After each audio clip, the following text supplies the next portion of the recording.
Number 2، التشکیک فی اصول الدین، دین کی بنیادی باتوں میں شک ڈالنا. تشکیک کا لفظ کس سے؟ شک ڈالنے سے. عن ابی ہریرہ رضی اللہ عنہ عن النبی صلی اللہ علیہ وسلم قال یأتی الشیطان احدکم فیقول. ابو ہریرہ رضی اللہ عنہ سے روایت ہے کہ نبی صلی اللہ علیہ وسلم نے فرمایا، یأتی الشیطان، شیطان آتا ہے، احدکم، تم میں سے کسی ایک کے پاس، فیقول، پھر کہتا ہے، من خلق ھذا، اس کو کس نے پیدا کیا، من خلق ھذا، اس کو کس نے پیدا کیا، حتی یقول، یہاں تک کہ وہ کہتا ہے، من خلق ربک، تیرے رب کو کس نے پیدا کیا. فاذا بلغہ، پھر جب وہ اس بات تک پہنچے، فلیستعذ باللہ، سے چاہیے کہ اللہ کی پناہ لے، ولینتہی، اور چاہیے کہ رک جائے، باز آ جائے.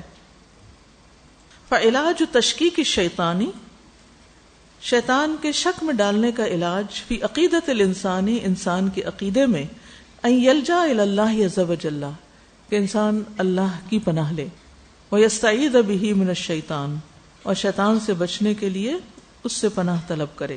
ولا یسترسل فی تلک الوساوس والشبہات، اور ان وسوسوں اور شبہات میں نہ پڑے. تو شیطان کا ایک اور حربہ کیا ہے کہ دین کی اہم باتوں، توحید ہو یا عبادت کے کچھ کاموں، ان میں شک ڈالتا ہے انسان کو.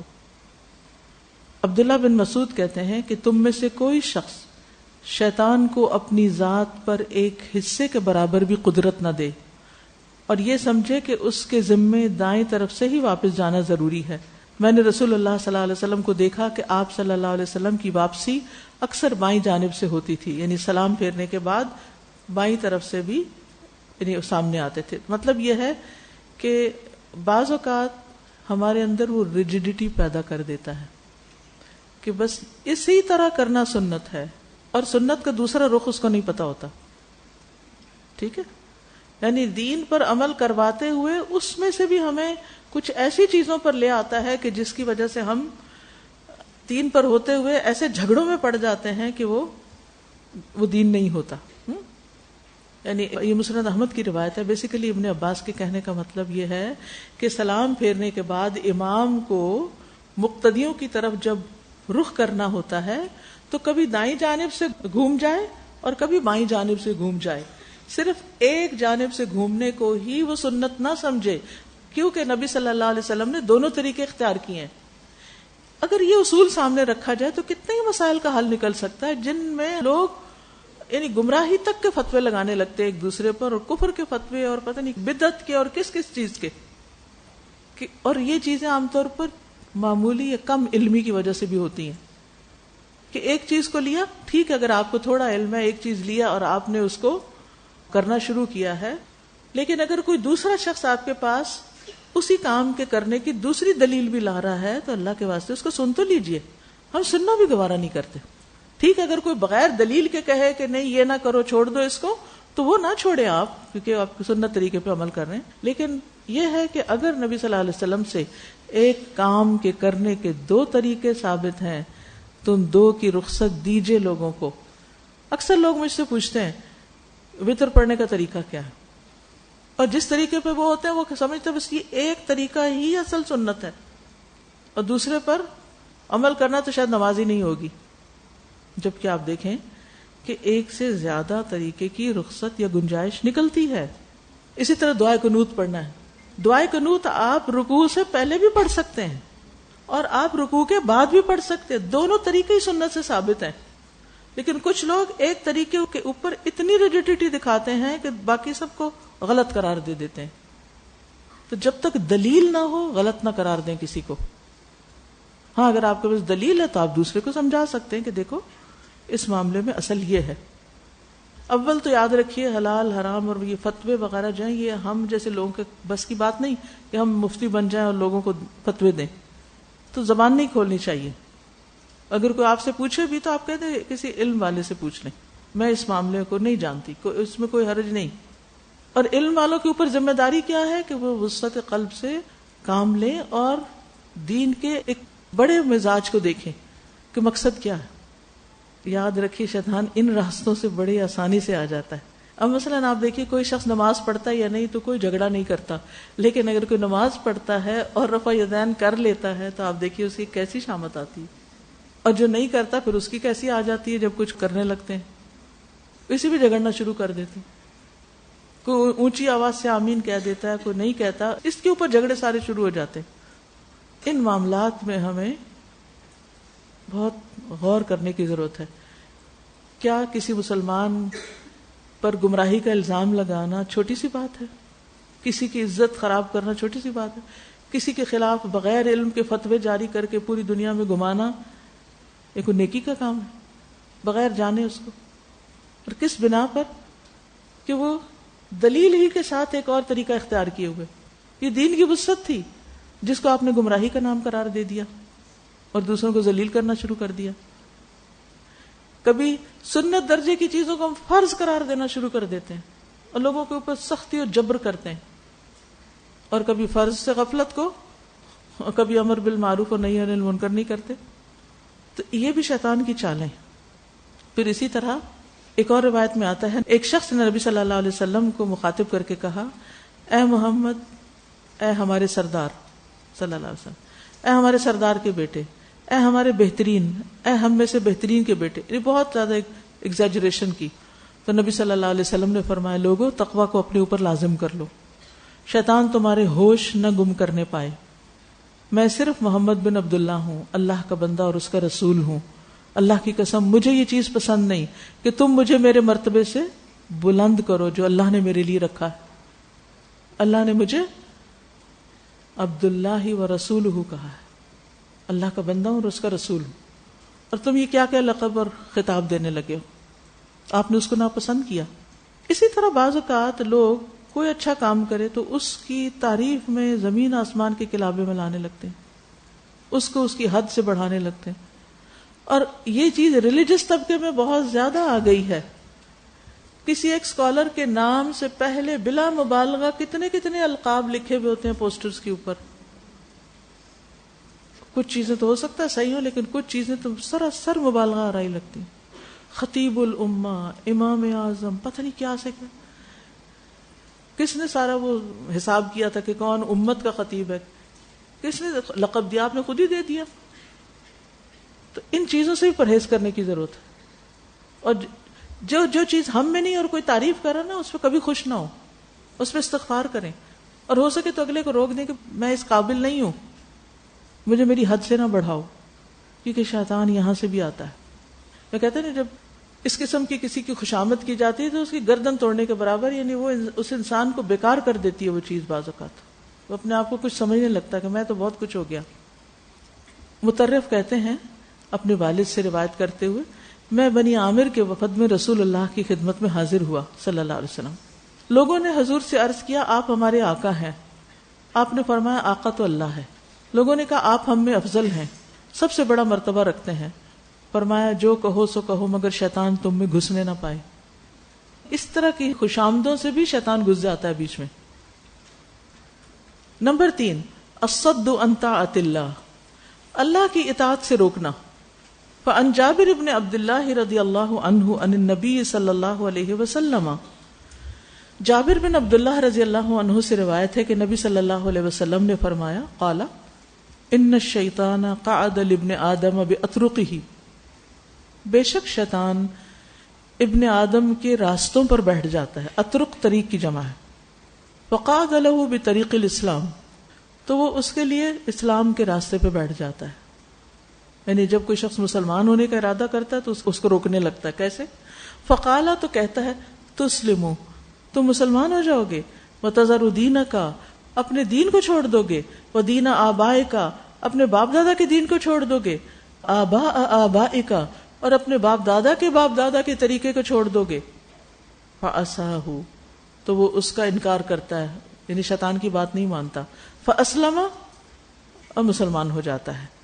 اب شیطان دیکھتا ہے یہ تو وار گیا خالی، قابو میں نہیں آیا، اتنی باتیں اس کو سکھائی تھی، اس نے کچھ نہیں سمجھا۔ جب وہ مسلمان ہو جاتا ہے تو چھوڑتا تو نہیں نا، اچھا یہ تو ہوپلیس کیس ہے، چھوڑو کہیں اور چلو، نا، پیچھے لگتا ہے۔ ثم قعد له بطریق الہجرہ، پھر وہ اس کے ہجرت کے طریقے پہ بیٹھ جاتا ہے۔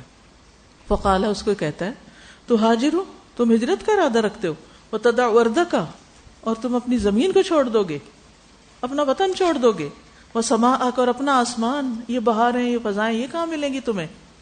فعصاہ تو وہ انسان اس کی بات نہیں مانتا، فہاجر ہجرت کر لیتا ہے، ثم قعد له بطریق الجہاد پھر وہ اس کے لیے جہاد کے راستے میں بیٹھ جاتا ہے، فقال کہتا ہے تجاہدوا تم جہاد کرنے لگے ہو، فهو جہد النفس والمال فتقاتلوا فتقتلوا تو وہ نفس اور مال کا جہاد ہے، پھر تم جنگ کرو گے تم مارے جاؤ گے، فتنکح المرأة تمہاری بیوی سے کوئی اور نکاح کر لے گا، ویقسم المال تمہارا جو مال ہوگا وہ لوگ تقسیم کر لیں گے ورثے میں، فعصاہ وہ اس کی بات نہیں مانتا، فجاہد تو وہ جہاد کے لیے نکل کھڑا ہوتا ہے، فمن فعل ذلك تو جو یہ کرتا ہے کان حقا علی اللہ ان یدخلہ الجنہ تو اللہ کے ذمے ہے کہ اسے جنت میں ضرور داخل کرے، کیونکہ اس نے شیطان کی کوئی بات نہیں مانی بلکہ ساری اللہ ہی کی باتیں مانی۔ ومن قتل اور جو قتل کر دیا گیا کان حقا علی اللہ ان یدخلہ الجنہ تو جو قتل کیا گیا تو اللہ پہ حق ہے کہ اسے جنت میں داخل کرے، وان غرق اور اگر وہ غرق ہو گیا کان حقا علی اللہ ان یدخلہ الجنہ تو اللہ کے ذمے ہے کہ وہ اس کو جنت میں داخل کرے، وان وقصتہ دابتہ اور اگر اس کی سواری نے اس کی گردن توڑ دی یعنی اس کو گرا دیا نیچے اور اس کے اوپر چڑھ گئی سواری اور مر گیا، کان حقا علی اللہ ان یدخلہ الجنہ اللہ پہ حق ہے ذمے اللہ کے کہ اس کو جنت میں داخل کرے۔ یعنی جس نے شیطان کی کوئی بات نہیں مانی اور وہ کیا جو کرنا چاہیے تھا، اب وہ کسی بھی راستے سے مرتا ہے تو جنت میں جانے کا حقدار ہے، خواہ میدان جنگ میں مرے، خواہ وہ راستے میں مرے، خواہ وہ غرق ہو کے ڈوب کے کسی بھی طرح، کیونکہ وہ سیدھے راستے پر ہے۔ تو ایک انسان جو اللہ کے راستے پہ چلتا چلا جاتا اور شیطان کی کوئی بات نہیں مانتا تو اللہ سبحانہ وتعالی اپنے ذمے لے لیتے ہیں کہ اس کو اب جہنم میں نہیں ڈالنا، جنت ہی میں ڈالنا ہے۔ مسند احمد کی ایک روایت میں آتا ہے، عبداللہ بن مسعود سے مروی ہے کہ ایک مرتبہ نبی صلی اللہ علیہ وسلم نے ہمارے سامنے ایک لکیر کھینچی۔ دیکھیے جو میں ایکسٹرا حدیث آپ کو بتاتی ہوں نا کہ سامنے کا جو صفحہ خالی ہے اس پر لکھ لیا کرے، پوری نہ بھی لکھے تو کتاب کا جو میں حوالہ دیتی ہوں چند ہنٹس لکھ لیا کرے، بعد میں کبھی آپ اس کتاب کو ریوائز کریں، کسی کو پڑھائیں، سیکھیں، سکھائیں تو یہ ایڈیشنل نوٹس آپ کے کام آئیں گے۔ نبی صلی اللہ علیہ وسلم نے ہمارے سامنے ایک لکیر کھینچی سیدھی، فرمایا یہ اللہ کا راستہ ہے، پھر اس کے دائیں بائیں کچھ اور لکیریں کھینچی، یعنی ایک ورٹیکل تھی اور پھر ہاریزونٹل، اور فرمایا یہ مختلف راستے ہیں جن میں سے ہر راستے پہ شیطان بیٹھا ہوا ہے، کراس روڈز پہ کیا ہے بیچ میں شیطان بیٹھا ہوا ہے اور ان راستوں پر چلنے کی دعوت دے رہا ہے، وہ کہتا ہے ادھر آ جاؤ، ادھر آ جاؤ، دائیں آ جاؤ، بائیں آ جاؤ۔ اس کے بعد نبی صلی اللہ علیہ وسلم نے یہ آیت تلاوت فرمائی، ان ھذا صراطی مستقیما فاتبعوہ ولا تتبعوا السبل فتفرق بکم عن سبیلہ، یہ میرا سیدھا راستہ ہے، اسی کی اتباع کرو، اس کی پیروی کرو اور مختلف راستوں کی پیروی نہ کرو ورنہ وہ تمہیں اس کے راستے سے جدا کر دیں گے، پھیر دیں گے، ہٹا دیں گے۔ یعنی یہ میرا سیدھا راستہ ہے، اس پہ چلو، یعنی وہ سیدھی لکیر جو کھینچی تھی بس سیدھے چلتے جاؤ، ادھر ادھر نہیں ہونا ورنہ تم اللہ کے راستے سے بھٹک جاؤ گے۔ اسی طرح نیک کام کرنے والوں کے راستے میں رکاوٹیں ڈالتا ہے شیطان۔ کس طرح؟ ابراہیم علیہ السلام کا واقعہ یاد ہے؟ کون سا والا؟ جب مناسک کے حج کی ادائیگی کا ان کو حکم دیا گیا تھا تو شیطان سعی کے وقت ان کے قریب آیا اور مقابلہ کیا، ابراہیم علیہ السلام اس سے آگے بڑھ گئے۔ پھر جب وہ جبریل علیہ السلام انہیں لے کر جمرہ عقبہ کی طرف روانہ ہوئے تو شیطان پھر آ گیا، ابراہیم علیہ السلام نے اسے 7 کنکریاں ماری، چلا گیا۔ پھر وہ جمرہ وسطیٰ کے پاس گئے، پھر آ گیا، پھر کنکریاں ماری، پھر وہ اگلے جمرہ کے پاس گئے، شیطان پھر آ گیا آخری جمرہ کے پاس، پھر 7 کنکریاں ماری، یہاں تک کہ وہ دور ہو گیا۔ ٹھیک ہے، تو انسان جب نیکی کا کوئی کام کرنے لگتا ہے تو یہ نہیں کہ ایک دفعہ بس شیطان آئے گا، ایک دفعہ روکے گا، ذرا انسان آگے چلے پھر روکے گا، پھر آگے چلے گا پھر روکے گا۔ مثلا آپ نے کورس شروع کیا، پہلے ہی ہفتے میں مسئلہ کھڑا ہو گیا کوئی، آپ نے اس کو کسی طرح حل کیا، اگلے میں کچھ اور آ گیا، اس سے نپٹے تو آگے کچھ اور آ گیا، حتیٰ کہ کچھ لوگ تو ہمت ہار گئے، لیکن کچھ لوگوں نے ہر رکاوٹ کو ہٹا دیا اور اپنے مقصد تک پہنچے، منزل تک پہنچے۔ یہ صرف ایک مثال ہے، ہر نیکی کے کام میں یہی ہوتا ہے. آپ وضو کرتے ہیں نماز پڑھوں کیا ہوتا ہے، کیسے دیر کرواتا ہے، سب کو پتا ہے نا. کرتے کراتے اچھا یہ سمیٹ لوں، وہ رکھ لوں، وہ راستے میں پڑی ہے چیز اس کو اٹھا لوں، وہ ساری سیٹ ہوگی نا پھر نماز اچھی ہوگی. اچھا چلو ٹھیک، سب سیٹنگ کر کے نماز پہ کھڑے ہوئے تو پھر کچھ اور یاد آنے لگے گا، اچھا وہ فلان چیز رہ گئی تھی وغیرہ وغیرہ.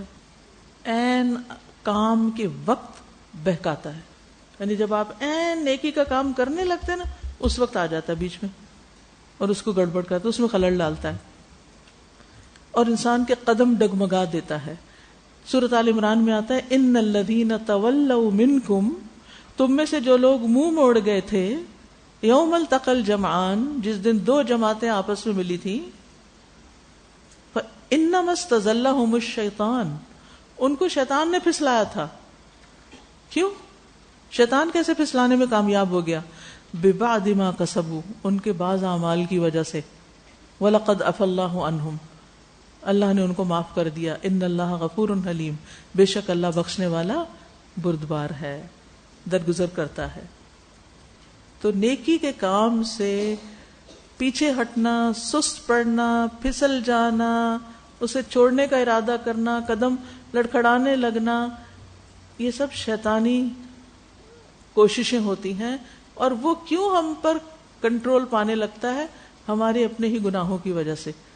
کیا کرنا چاہیے؟ اللہ سے معافی مانگ کے استقامت کی دعا کرنی چاہیے تاکہ ہم اس کام پر، اس راستے پر چلتے رہیں. فہذا الحدیث یدل علی حرص الشیطان علی غوایۃ العبد، تو یہ حدیث شیطان کی حرص پر دلالت کرتی ہے انسان کو گمراہ کرنے کی. وصدہ عن جمیع سبل الخیر، وصدہ اور انسان کو روکنے کی، عن جمیع سبل الخیر، خیر کے سارے راستوں سے. کما حقا سبحانہ عنہ، جیسے اللہ سبحانہ وتعالی اس سے حکایت کرتے ہوئے فرماتے ہیں، انہ قال، کہ اس نے کہا، قال فبما اغویتنی، بولا بس بوجہ اس کے جو تو نے مجھے گمراہ کیا. نعوذ باللہ، اللہ تعالیٰ کو شیطان الزام دے رہا ہے، لأقعدن لهم صراطک المستقیم، میں ضرور بیٹھ رہوں گا. ضرور با ضرور، دو دفعہ با ضرور کیوں کہہ رہی ہوں؟ لام بھی تاکید کا ہے، نون بھی تاکید کا ہے. ضرور ضرور بیٹھوں گا ان کے لیے تیرے سیدھے راستے پر. ثم لآتینہم من بین ایدیہم، پھر میں ضرور آؤں گا ان کی طرف، ان کے سامنے سے، ومن خلفہم، اور ان کے پیچھے سے، وعن ایمانہم، اور ان کی دائیں جانب سے، وعن شمائلہم، اور ان کی بائیں جانب سے، ولا تجد اکثرہم شاکرین، اور تم ان کی اکثریت کو شکر گزار نہ پاؤ گے. اکثریت ناشکری ہوگی. اور سب سے بڑا ناشکرا پن تو یہ ہے کہ انسان نعمت ہدایت پانے کے بعد پھر اس کو نعمت نہ سمجھے، اس کو چھوڑ دے. جی اب آپ کی باری ہے، تھوڑے سے آپ کے کمنٹس لوں گی. جی فرمائیے. اس میں جو گریجول اپروچ کا بچ میں بتایا گیا ہے، تو میں مسلسل یہی سوچ رہی تھی کہ حضرت آدم علیہ السلام سے لے کے اگر ہم دیکھیں تو جس طرح وہ جنت میں تھے تو وہاں کوئی ایک درخت تو نہ ہوگا نا، اتنی وسیع و عریض جنت تھی، وہاں بے شمار درخت رہے ہوں گے، لیکن شیطان ان کو اس ایک درخت تک لے گیا جسے حرام قرار دیا گیا تھا. اور پھر حضرت نوح علیہ السلام کا واقعہ کہ لوگوں نے نیک لوگوں کی شبیہ بنائی تو وہ انتظار کرتا رہا اور بالآخر اس نے ان کو، مطلب آپ دیکھیں کس طرح گریجولی اپروچ ہے اس کی. اور اس چیز کو اگر ہم اپنی بھی دیکھیں کہ ہم جس نیکی کے بارے میں سوچتے ہیں وہ کہتا ہے اچھا ابھی کر لیتے ہیں، یا اگر وہ محسوس کرتا ہے کہ ہمارا عزم بہت اچھا ہے تو وہ اس وقت تو ہمیں چھوڑ دیتا ہے، لیکن بعد میں کسی نہ کسی طرح ضرور گڑبڑ کرتا ہے، کبھی تکبر لا کے یا کبھی ریاکاری لا کے اس کے اندر. تو اس چیز کو ہر وقت ذہن میں رکھنا چاہیے کہ وہ کنٹینیوس، بالکل خوف دلا کر کنٹینیوس اینڈ گریجول اپروچ جو ہے، مجھے سے لگا بہت ہی کمپریہنسو ورڈز بنیں گے اس کی جو ہے اس کی پلاننگ کے حساب سے یا اس کی. جی ہماری اپنی لائف میں نے یہ ایکسپیرینس کیا، جس طرح شروع میں جب ٹی وی آیا تو جو ہمارے بڑے بوڑھے تھے اس کی طرف پیٹ کر کے بیٹھا کرتے تھے کہ نامحرم ہے اس کو نہیں دیکھنا ہم نے. اسی طریقے سے ہمیں منع کیا کرتے تھے ایون ہاکی کے میچ بھی دیکھنے کو کہ بھئی دیکھیں انہوں نے پنڈلیوں سے اوپر تک نکرز پہنی ہوتی ہیں.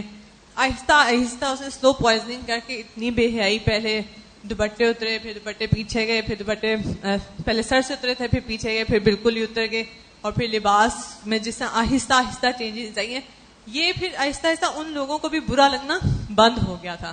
تو یہ جو سلو پوائزننگ اس نے ہماری کی ہے وہ بہت دیکھیں کس طرح پلاننگ کے ساتھ لمبی پلاننگ کے ساتھ کیا چلو ایک جنریشن کو برا لگے گا, دوسری جنریشن کو برا نہیں لگے گا, اور تیسری اس حد سے بھی جائے گی.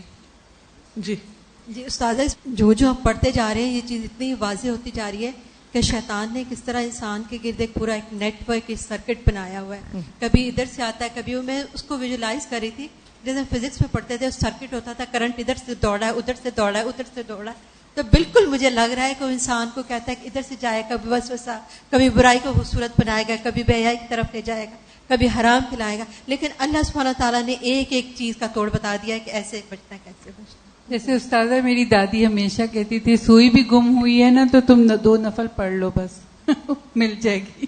بھلاتا ہے اس طرح سے, اور نماز میں کیسے یاد کرواتا ہے, تو وہ یہی کہتی تھی. یعنی سوئی گم ہوئی ہے تو نماز میں یاد آ جائے گا, نماز شروع کر دو نماز میں یاد آ جائے گا.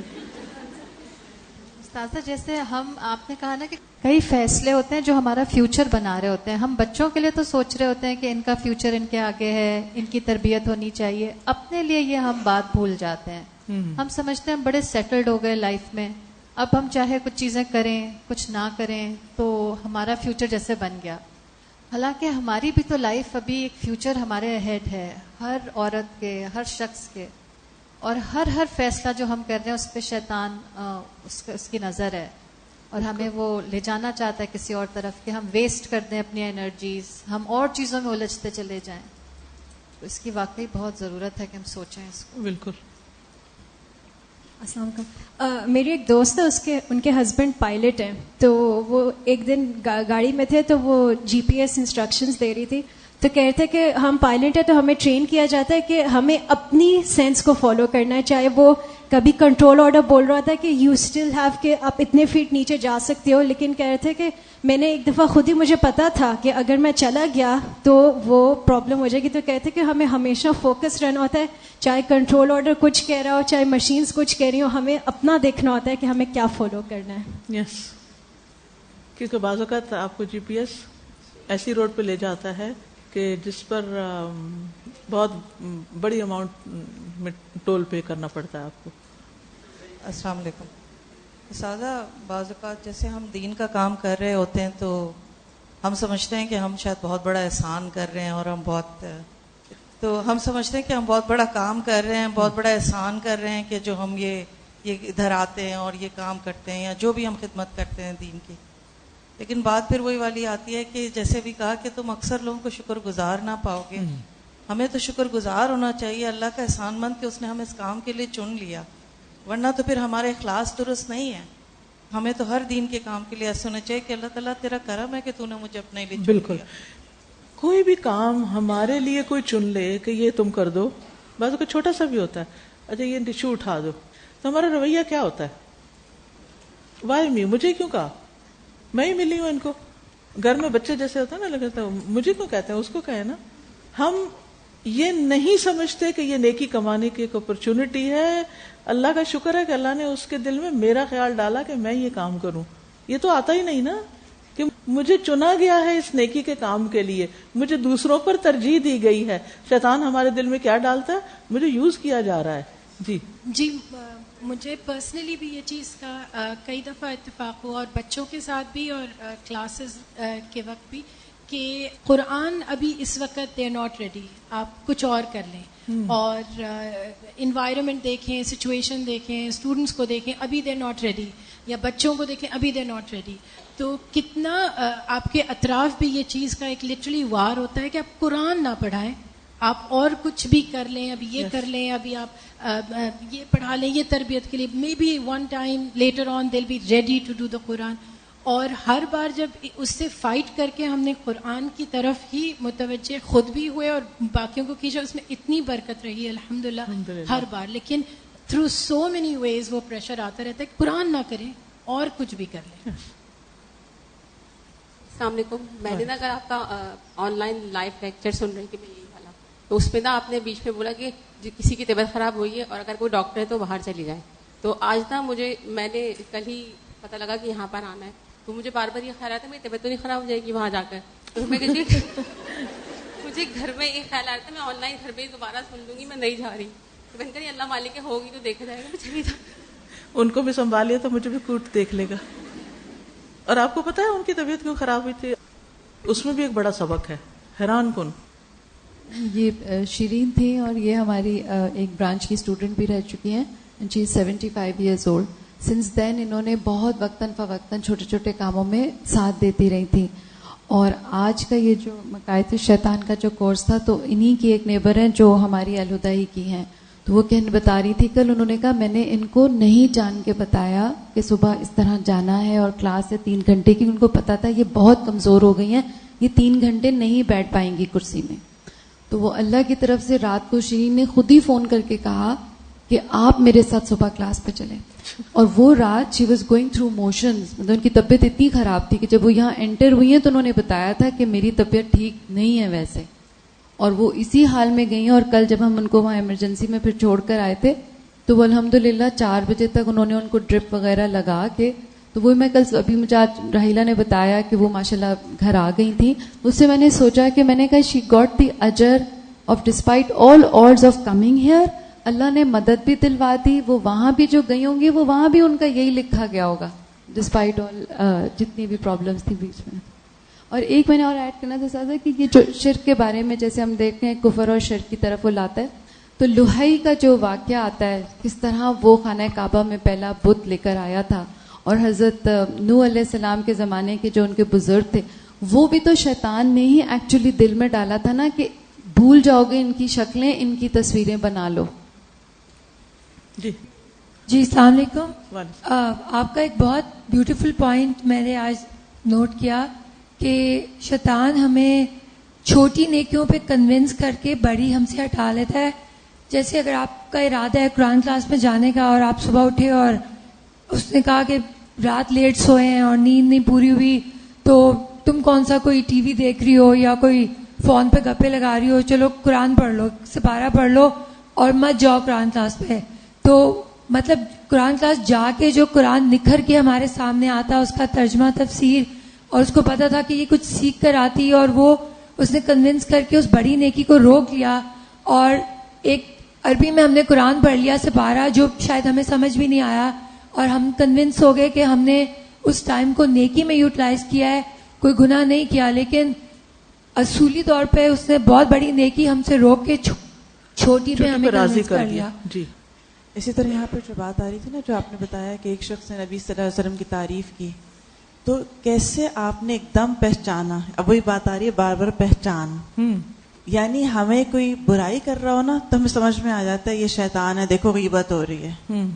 اب لیکن ہمیں یہ تو کبھی وہم و گمان میں ہی نہیں آتا کہ جس وقت لمبی چوڑی تعریفوں کے پل بنتے ہیں اور پھر وہ ایک اتنا معمولی کام ہوتا ہے, کہیں سے پوسٹ اٹھا کے کہیں ہم نے صرف کاپی کی ہوتی ہے, اور اس کے اوپر جو داد و تحسین آتی ہے وہ ہمیں لگتا ہے وہ ہم ہی واقعی اس کے حقدار تھے. اور یہاں پر آپ نے بات ابھی صرف ہوئی تھی کہ آپ نے ایک دم اس کو کیسے ڈائریکٹ کیا کہ آپ نے فوراً ایک بات کہی کہ خود پر تقوی کو لازم کر لو اور شیطان تم پر غلبہ نہ پانے پائے. یعنی اس کا تعلق باقاعدہ تقوی کو افیکٹ کرتا ہے, باقاعدہ شیطان کو دعوت دیتا ہے, اور اس یعنی سب چیزیں کیسے ایک دم لنک ہوئی ہیں کہ ہمیں کبھی تعریف میں یہ بات نہیں سمجھ میں آتی. تو اس کا مطلب ہے لوگوں کو اپنے آپ کو بھی اور دوسروں کو بھی تقوی پر لانے کے لیے بہت امپورٹنٹ ہے کہ آپ کو اپنی لمٹس بتاؤ. جی بولیے. یہ جو شیطان کا ہم نے پڑھا کہ اس کی سٹیپ بائی سٹیپ جو اپروچ ہوتی ہے, اس پہ میں سوچ رہی تھی کہ یہ ہمارے لیے سیکھنے کے لیے اتنی بڑی بات ہے صبر کی, کہ خاص طور پہ ہم جب بحیثیت داعی کسی کو کچھ بتانے جائیں تو جس طرح شیطان ہمیں گمراہی پہ لانے کے لیے کرتا ہے کہ پہلے نیکی سے دور کرتا ہے, پھر چھوٹے گناہ پر, پھر اس سے بڑے گناہ پر, پھر کفر اور شرک کی طرف. تو ہمیں بحیثیت داعی اگر ہم اس کے بالکل اپوزٹ ورک کریں تو اتنا ہیلپ فل رہے کہ ہم لوگوں سے ایکسپیکٹ کرتے ہیں, جب ہم انہیں روکتے ہیں کسی گناہ سے تو ہم ایکسپیکٹ کرتے ہیں کہ وہ فوراً رک جائیں اور بالکل تقوی والی راہ اختیار کر لیں, اور اگر نہیں مانتے تو پیچھے ہٹ جاتے ہیں کیونکہ شیطان نہیں چھوڑتا. جاتے ہیں, جبکہ ہمیں چاہیے کہ ہم ان کے ساتھ بھی یہ سٹیپ بائی سٹیپ اپروچ کو آزمائیں, اور وہ زیادہ ہیلپ فل ہوتا ہے کسی کو کہ نیکی کی طرف لانے کی طرف. ٹھیک ہے, نیکسٹ. یہ جو اس میں ہے نا کہ دعوت الی الشرک والکفر, ایک تو اس کا ہدف ہے کہ کفر اور شرک اور کفر کی دعوت دینا, اور ایک ہمارا ہدف ہے توحید اور اسلام کی دعوت دینا. اب اس میں یہ ہے کہ یہ دو بالکل اپوزٹ ٹارگٹس ہیں اور ان میں مسلسل ایک طرح سے رکاوٹیں ڈلیں گی اس کی طرف سے. ریسنٹلی ساتھ جیسے آپ نے یہ آج آپ نے بہت اچھی یہ بات کی نا کہ حرام کو حلال اور حلال کو حرام. مجھ سے ابھی پچھلے دنوں کسی نے شیئر کیا کہ ان کو کچھ صبح شام کے اذکار اور دوسرے اذکار پڑھنے کی بہت ریگولر عادت ہے. کہنے لگی کہ میں تسبیح پر پڑھتی تھی وہ. اب اتنا تسبیح کے اوپر قیل و قال شروع ہو گئی کہ تسبیح کو استعمال کرنا کفر ہے, بدعت ہے. کہنے لگی میں اتنا گھبرا گئی اور مجھے اتنی عادت ہے سال کی کہ انگلیوں پہ مجھ سے پڑھا ہی نہیں جاتا. تو وہ مجھ سے یہ شیئر کری تھی کہ میرے نا ذکر میں بڑی رکاوٹ ہو گئی ہے. اب ہم دیکھیں کہ ہم نے غیر ضروری چیز کو, کیونکہ تسبیح تو ایک ٹول ہے نا, جیسے میرے ہاتھ میں یہ اگر مائک ہے تو اس سے صرف آواز ہی بلند ہو رہی ہے نا, میں اس کو عبادت سمجھ کے تو نہیں کر رہی. تو یہ جو بدعت کا کانسیپٹ نہ سمجھنا اور اس پہ فتوے دینا ہے نا, اس سے لوگ شک میں پڑ کے دور ہو جاتے ہیں.